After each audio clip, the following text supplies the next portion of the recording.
being like, they're not going to put this dude in this story to just not matter. Yeah. So I know that like there's going to be like, I'm already kind of predicting it because it's in the story. Whereas if you put some superfluous information in there, you misdirect the story, which you could do on purpose in a mystery or something. In action, who cares? You're not trying to figure anything out. I actually just listened to a podcast. It's called TED Radio Hour. It's based on TED Talks, TED Talks, but it's adapted for podcasts. And so they just pick a topic and then do an hour-long thing about some people who did TED Talks on it. And the last one I listened to was called Framing the Story or something like that. And they interview the guy who wrote all the major Pixar movies. Oh, really? And so he's the main writer, and he was talking about writing and how, you have to create a character. What you have to do is you have to make the audience care without knowing that you're making them care about your characters. They can't they have to be lulled into this sense of relatability and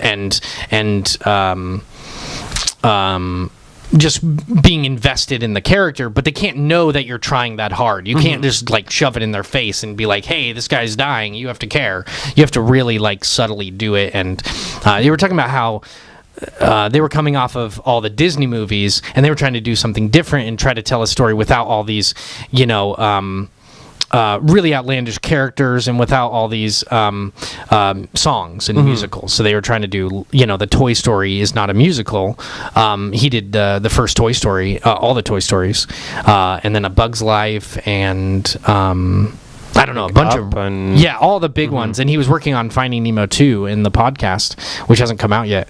But it was just really interesting talking about storytelling. And they talked about this lady who she saw a painting about this girl with a earring and had a weird smile, and she just wrote this whole novel about this one painting, and how everybody started thinking that her novel was true story, but it was just made up. It was just trying to figure out this painting and what story is behind this painting. Who's this girl? And it was just a good podcast about storytelling and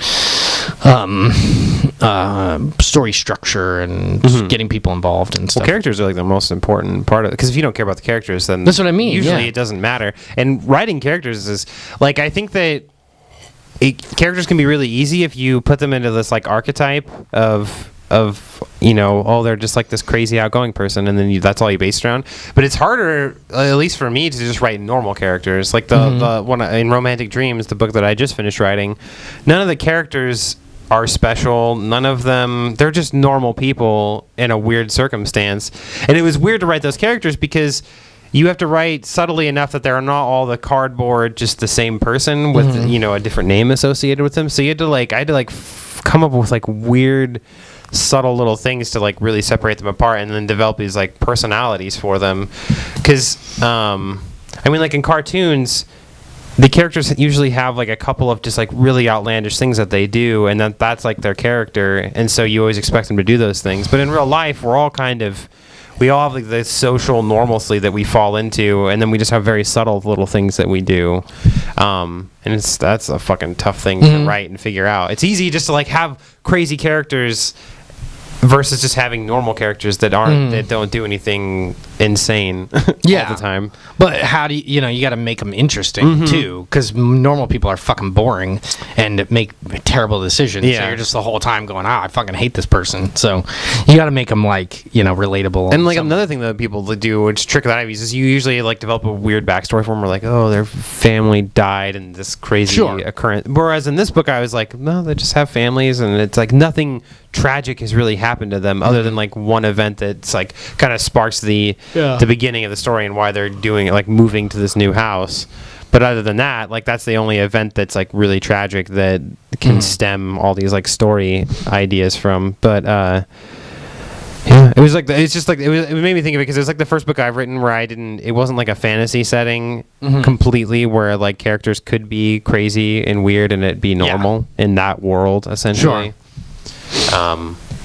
I don't know why I went off on that tangent. I was just thinking about it when you were talking about storytelling and character development and how you have to care about a character. That's the main reason why I won't like a show or a movie is none of the characters matter. I don't care. And you can't put your finger on it. You can't be well, it's just, you can't pinpoint why you don't care. The issue is more when you care, you know it. You Yeah. know, that you care about a character, and they're you're invested in what happens to them, and that's how you're going to be into a story, and that's why you stick with a story and keep reading it or keep watching it or whatever. And that's why like really long television shows can get really lame after a couple seasons because the characters are just not. Well, they've done everything that they can. They've done everything, and you're just like, okay, I don't care what happens to this character anymore. Mm-hmm. Like, I get that they're going through some shit still, but like, they haven't really progressed. They haven't like. There's no climax. Yeah. There's no like, oh, now they are this. There's the whole.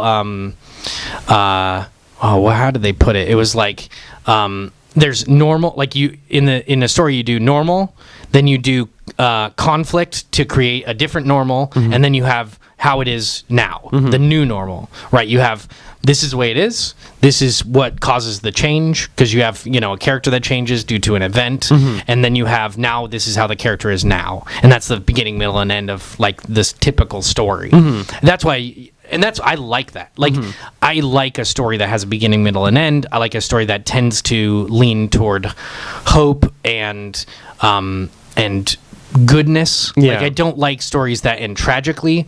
And I don't get it. I don't know why like life is already fucking uber tragic. Like people just die and that's it. Like there's no beginning, middle, and end to a lot of things, and usually it sucks. Like life is fucking terrible most of the time. So I don't want to watch a story that's just fucking tragic. It's just oh yay, I can leave the fucking theater wanting to cry.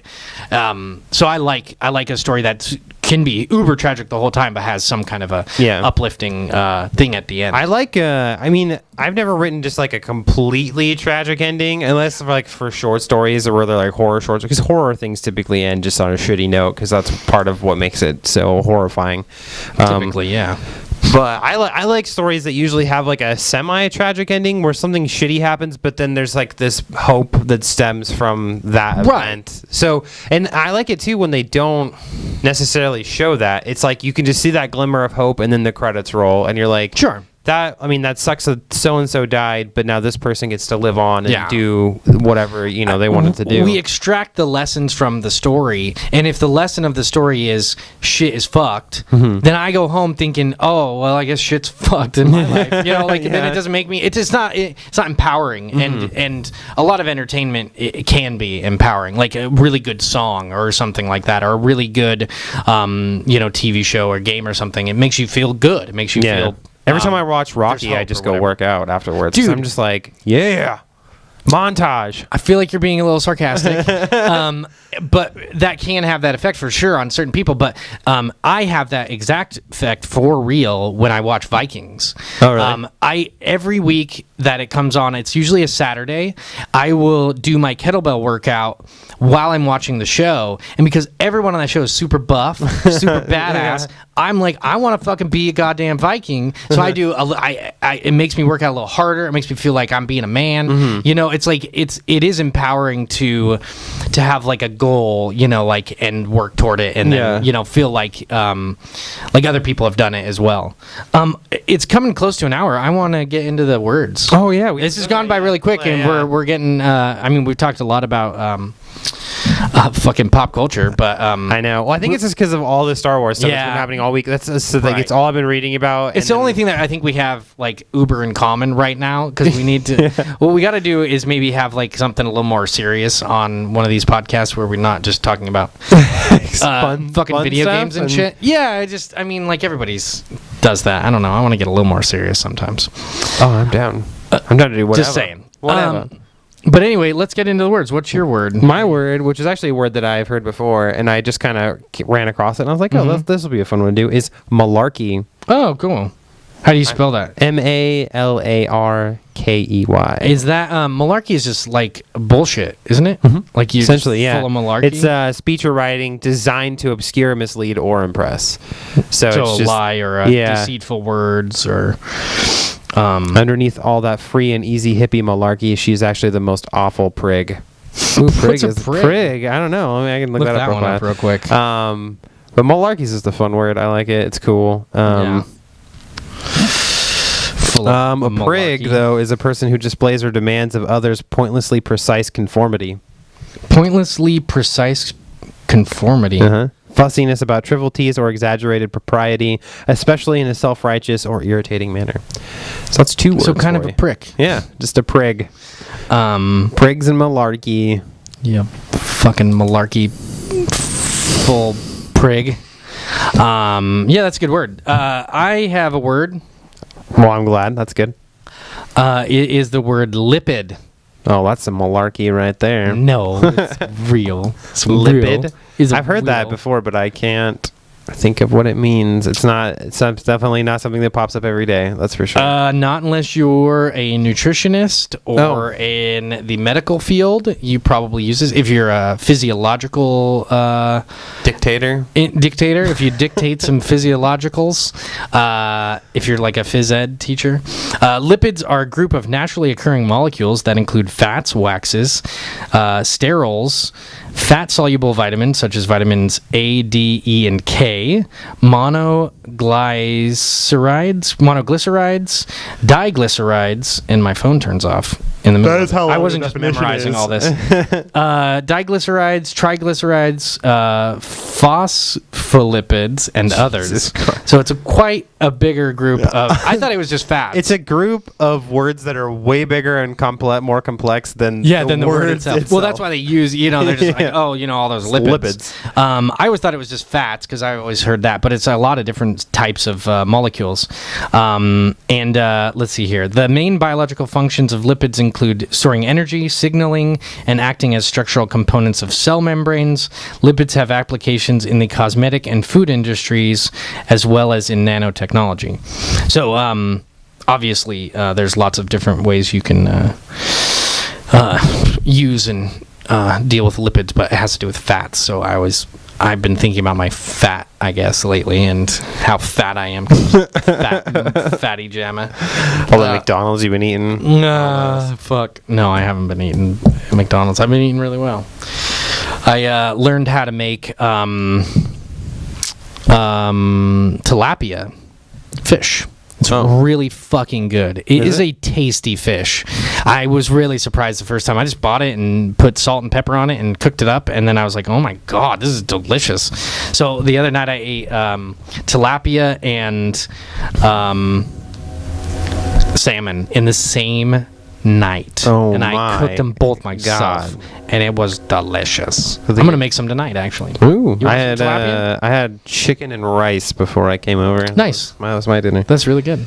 I had a Swedish meatball TV Marie dinner? Calendar Yeah. TV dinner for lunch, and that shit is dank, but it is probably the worst thing I eat like all week. Yeah, I just It's bought just- some Mary Calendar ones because I was looking at the Healthy Choice steamer ones, and I was like, I'm so tired of I know. eating I got these. so sick of those And ones. I haven't had any of that stuff in like 2 weeks because I was running back and forth to Salem, and so I didn't take anything with me. I just ate the Subway, just a 6-inch sub. That was my lunch every day. That would make my stomach just. It was fine All that for me. bread just fucks with my stomach.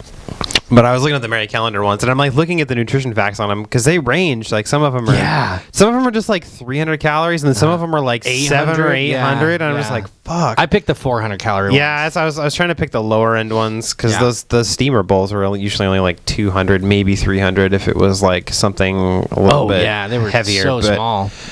So I was trying to pick stuff that was a little bit because I'm going to be working like a lot longer days now, and so I was like, I need something that's that's going to give me like sustain me a little bit longer than what I'm used to. Yeah. And so I went with those. We'll see how that goes. Yeah, they're good. They taste good, and they're not too bad for you, I don't think. I was thinking As about far it the as other day. frozen food goes, yeah. Yeah. Oh, I mean, it's like total calories, and then like it's got carbs and a little bit of sugar, but it's not like crazy. Yeah. It's like a normal meal. It's just I'm trying to understand exactly why it's super bad for you to eat these kind of processed foods, and I get that there are certain chemicals like preservatives and stuff in them that are not particularly good for you. I have a hard time being too hard on myself, because it has helped me lose a lot of weight being proportioned like that. And I take multivitamins to make up for a lack of nutrients, and then I work out, so I feel like that might mitigate some of the lesser good chemicals, because I'm gonna be burning a lot of things, it's gonna go through my system. But I was thinking about all the different foods I eat and how much I like the thought of eating natural, but then I was looking at everything I eat, and I don't eat a lot of natural foods. I eat jerky. I eat a lot of those like granola bars. They're low in calories, and they don't have a lot of sugar and a lot of carbs. But it's like none of it's fucking natural. Like it's all preservatives. It's all. But I don't have the time. I don't even want to attempt to eat all natural, like all non-processed. Like. That would be a second job. I would have to go. I mean, I already eat like a natural salad, which is one of the best things I do, and my fish. My dinners are really good, but then I'm just eating a lot of processed stuff. Not a lot, like not as much as I could be, and no fast food. I don't eat any fast food for the most part. Well, I think that's the saving grace is the fast food. It's better, but I feel like I could be awesome. But I would need like a nutritionist, and I'd need time, and it would be way more expensive. A lack of taste buds, because a lot of it wouldn't taste nearly as well, as good. I do like some fresh fruits. I bought a watermelon the other day. Best decision ever. That lasted like 2 or 3 days. Yeah. You cut it. You get a good ripe watermelon. It's fucking awesome. I fucking love watermelon, and I've been getting into bananas and eating those a lot too. But I feel like I'm way better than I've ever been. But I still am kidding myself a little bit when it comes to it's the same exact way for me, because I think the healthiest stuff I eat is usually a dinner. Like I'll have chicken and rice, or I'll have a salad. Yeah. But like as far as taking lunches to work, like I could make a sandwich every day and take it. Yeah. But it's just so sandwiches aren't that good for you. Yeah. Sandwiches are fucking easy and cheap. Yeah. But they're not that great for you because of the bread, because of the processed food, like the the lunch meats and stuff, and usually the vegetables are like frozen and rethawed and stuff like that. Yeah. I just don't. I think hate that we just exist in a world that. It's so hard to even get food that's just not processed. Like it's just how it is. I'm thinking I need to like live on a farm. Like unless you live on a farm, or you're like really like you have like a part-time job and you have a lot of like I don't have time to make crazy food like that. Like to take it to work with you, you would have to like right and storing it right and before all you go to work or something, or I don't know. So I have lost tons of weight. I feel a lot better than I felt before, and I think it's just because there's no way you can just eat all natural unless you have a lot of money and time on your hands to do that. So you just have to pick and choose the best from what you have, like as far as options. And so I think it's a way better alternative. You just got to balance it. It's definitely brought me to a much better place, and I am a lot happier with my decisions, and I feel better. But I was just thinking about how I think I kind of exaggerated in my own head how awesome I was eating. I think compared to a lot of people, though, you are eating awesome. I imagine. Like how many people ate fish and rice for dinner last night? Not that many people. I didn't eat rice. In this neighborhood, you're probably the fucking only one. Oh, no. I'm probably the only one who doesn't smoke meth in this fucking neighborhood. I'm definitely the only one who doesn't smoke cigarettes, because everybody smokes cigarettes. So I don't feel bad about it in comparison to most people. It's more like my own perception of what I was doing and how I'm doing. And it's not bad. It's just, I think if I knew a little bit more and I could... It's just very difficult to fucking eat like perfect. And I don't. That doesn't even exist. You can't eat perfect because you would always be adjusting, and science is always changing and all that. But I don't want to kid myself and think that I'm some superstar. But I'm still very like acutely aware of everything I'm doing. And I still give myself a lot of shit if I'm not, always, doing the best thing for myself, and I don't know why that is. I think I have no middle ground in life. I always am in a middle ground, but I can't imagine myself. It's always like black or white, yes or no. It's either God exists or he doesn't. Like I don't, I had about 3 weeks where I was an agnost. An agnostician.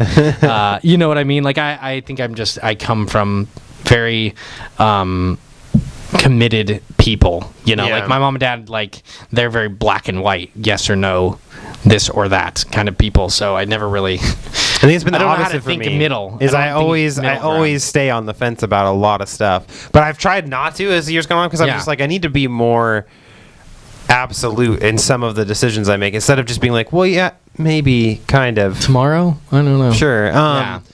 Well, I think it's just because I don't think that much stuff in life is that important, and so I don't care about absolute decisions about them. Because a lot of stuff that we have to make decisions on, it affects us for like maybe the day or, and then obviously there are big decisions you make. And those like big decisions I'll make absolute terms. I mean, I'm married, for Christ's sake. That's like a huge decision that you can't be That's something on you the middle committed ground to. about. You have Yeah. to commit to something like that. So there's times where I know that I have to make an absolute decision, but there's a lot of stuff in life where I'm just like, I don't care. What? Right. And a lot of And I those also things that don't- are abstract, you don't.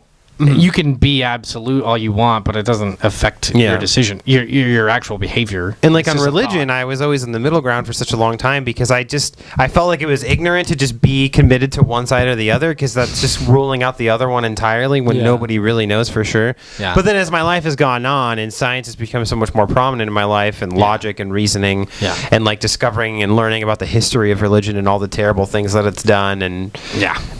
it's definitely swayed me more into just being an atheist because it just makes sense to me. I'm just like, what? How can you believe in this thing Yeah. when all these terrible things would stem from it? It's so nonsensical. There's no reasoning behind it, really. Right. Like, and so, and then some of those things I've become more absolute in my decisions. Where for the longest time I was just like, well, I don't know. Who knows? Maybe he exists. Maybe he doesn't. I don't know. You don't know. Nobody knows, really. But, Yeah. Which is still true, but at the same time, you're like, I feel pretty confident that he doesn't exist. So Yeah.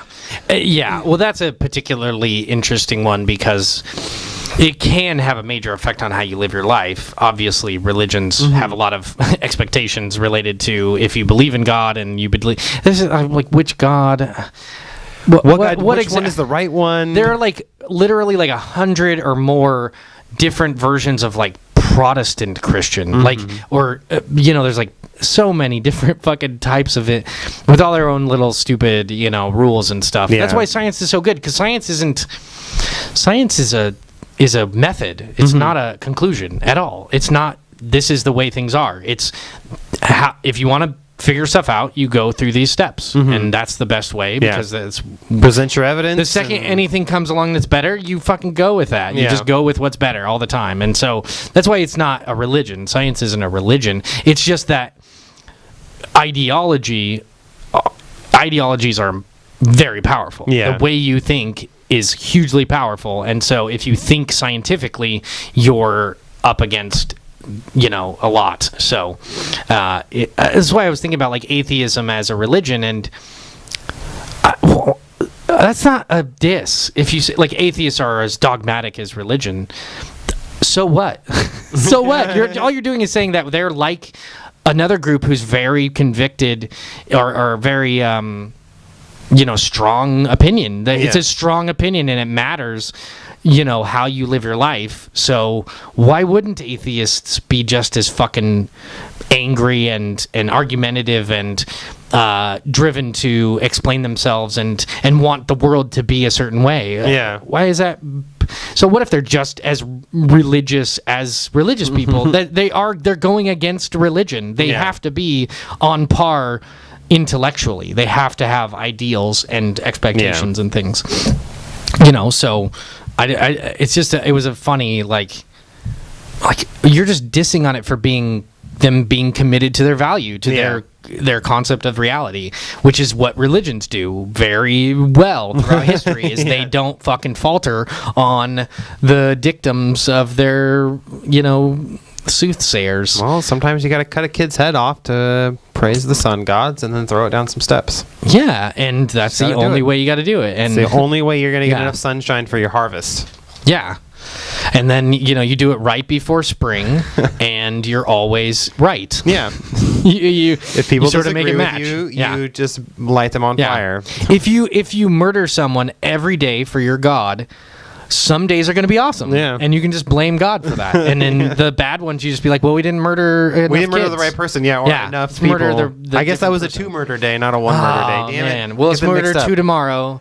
And then... If there's 2 ladybugs on your doorstep when you open it this morning, that means we need to kill 2 people. Yes. If there's not any, then we have to kill a child because they don't matter as much as the ladybugs.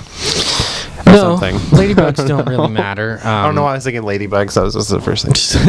Your Ladybugs on my doorstep equals people murder. yeah. So that's my religion.